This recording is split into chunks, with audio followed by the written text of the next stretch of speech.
तो दोस्तों ये रही आप लोगों की संधेय अलंकार की परिभाषा, और वो भी उदाहरण सहित, जो कक्षा 12वीं एमपी बोर्ड में 100% प्रश्न पूछा जा सकता है। यहाँ पर संधेय अलंकार के बाद भ्रांतिमान और सांग रूपक और व्यतिरेक सारे अलंकार की परिभाषा आपको मैं बताऊंगा। ये रही आपकी सबसे पहली परिभाषा संधेय अलंकार की।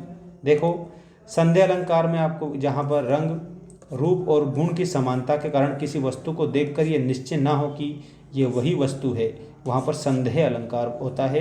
इसमें अंत तक संशय बना रहता है। ये आपकी परिभाषा है, समझ पर आधारित है, समझो इसको। जैसे कि रंग हो गया, किसी का रूप हो गया, फिर गुण हो गया। अगर मान लीजिए ये समान है, मतलब इक्वल है, और हमें पता नहीं चल रहा है कि क्या वास्तविकता में यही है।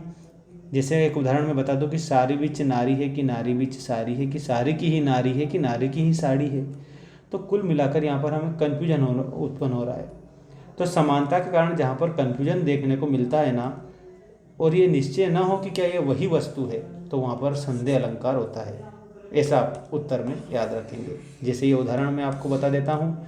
ये रहा आपका उदाहरण, सारी बीच नारी है कि नारी बीच सारी है, कि सारी की ही नारी है कि नारी की ही सारी है। अब इसमें हमें संदेह बना है, संशय बना है कि वास्तव में है क्या, तो यहाँ पर संधेय अलंकार हो जाएगा।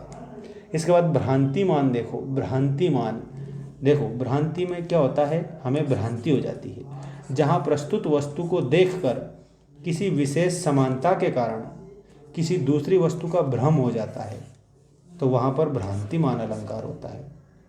कुल मिलाकर कहने का मतलब ये है कि अगर हमारे सामने कोई वस्तु प्रस्तुत की जाए, उसको हम देखें और कोई उसमें एक विशेष समानता हो, और उस समानता के कारण हम किसी दूसरी वस्तु को मान लें कि क्या ये वही है, तो वहाँ हमें भ्रम हो जाता है।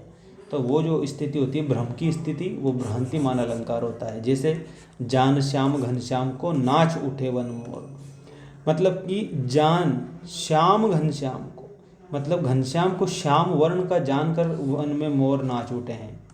ठीक। इसके बाद सांग रूपक अलंकार की परिभाषा देख लीजिएगा। सांग रूपक अलंकार, जहाँ उपमेय के सभी अंगों पर उपमान के सभी अंगों का आरोप हो, वहाँ पर सांग रूपक अलंकार होता है। जैसे उदित उदयगिरि मंच पर रघुवर बाल पतंग, और बिकसे संत सरोजमन हर्षे लोचन भृंग।